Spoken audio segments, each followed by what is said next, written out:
अस्सलाम वालेकुम guys, my name is Ghulam Abbas and I am back with another interesting video. तो आज की हमारी जो वीडियो है वो है part 4 of the legal basic term of law. ठीक है ना। इससे पहले मैंने 3 वीडियोस बनाई हैं, आप पहले जाकर उनको चेकआउट करें, फिर आकर इस वीडियो को कंटिन्यू करें। ठीक है, चलिए ज़्यादा टाइम ज़ाया नहीं करते हैं। तो प्लीज़ अगर आप इस चैनल पर न्यू हैं तो प्लीज़ इसको सब्सक्राइब करें, लाइक करें, शेयर करें और बेल के आइकन को ज़रूर दबा दें। तो चलिए वीडियो की जानिब बढ़ते हैं। अब सबसे पहले जो हमारा लीगल बेसिक टर्म है वो क्या है? प्रोसिक्यूटर। प्रोसिक्यूटर हमारे कौन होते हैं ये मैंने पहले भी वीडियोज़ के अंदर डिटेल में समझा दिया है, यहाँ पर भी एक नजर देख लेते हैं। The lawyer who represent the government in a criminal case.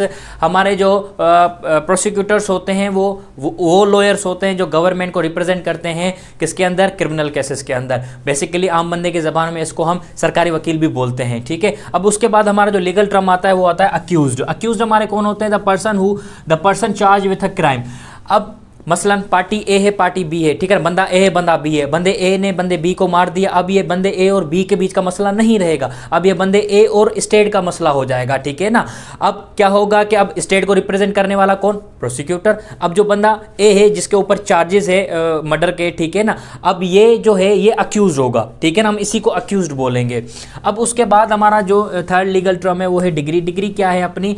Degree जो है अब final order by the court in a civil case. Civil case के अंदर जो कोर्ट का आखिरी फैसला होता है, फाइनल डिसीजन होता है, उसी को हम डिग्री बोलते हैं। ठीक है ना। अब उसके बाद इसी से रिलेटेड जो है वर्ड है डिग्री होल्डर। डिग्री होल्डर हमारा कौन होता है? The person in whose favour the court has made a degree.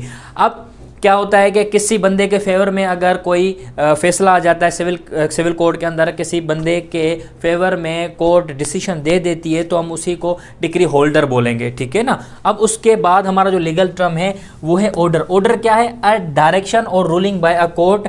Order बहुत तरह के होते हैं। ठीक है ना, परमानेंट ऑर्डर भी होते हैं, टेम्परेरी ऑर्डर भी होते हैं। ये कोर्ट के एक तरह की डायरेक्शंस होती हैं, एक तरह के ऐसे इंस्ट्रक्शंस होते हैं जो कोर्ट किसी के लिए भी दे सकती है। ठीक है ना, किसी को बुला भी सकती है ऑर्डर के ज़रिए। ठीक है ना, किसी को ऑर्डर दे भी सकती है किसी भी चीज़ का। ठीक है।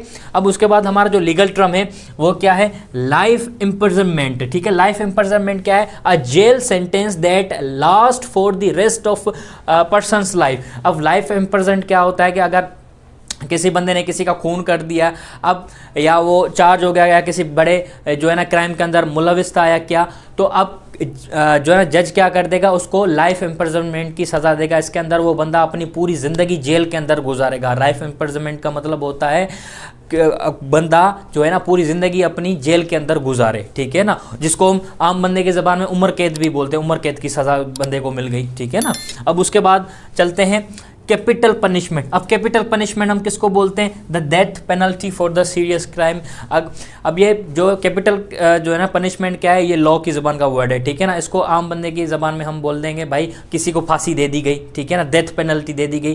ठीक है, डेथ पेनल्टी से मुराद किसी को फांसी का जो है ना फांसी की पनिशमेंट जो है ना सुना देना। ठीक है। अब उसके बाद हमारा जो नेक्स्ट लीगल टर्म है वो क्या है? अबाइड। अबाइड क्या है? To act in according with the rule of law.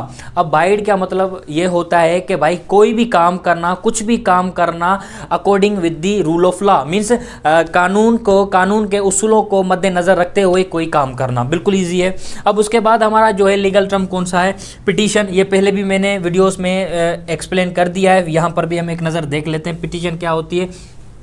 A formal request to the court asking for a legal action. ये एक तरह की फॉर्मल अपनी क्या होती है? रिक्वेस्ट होती है कोर्ट के लिए, जिसके अंदर हम लीगल एक्शन की क्या है डिमांड कर रहे होते हैं। अब जो पिटीशन है वो हमारे जो है ना फंडामेंटल राइट्स की भी हो सकती है। ठीक है ना। अब उसके बाद इसी से रिलेटेड हमारा वर्ड है पिटिशनर। अब पिटिशनर कौन होता है? Petitioner a person who submits a petition. Petitioner हमारा वो बंदा होता है जो पिटिशन कोर्ट के अंदर जो है ना सबमिट कराता है, उस बंदे को हम पिटिशनर बोलते हैं। ठीक है ना। अब उसके बाद हमारा जो आता है ओवर रूल। लीगल टर्म है overrule. When a higher court changes the decision of lower court.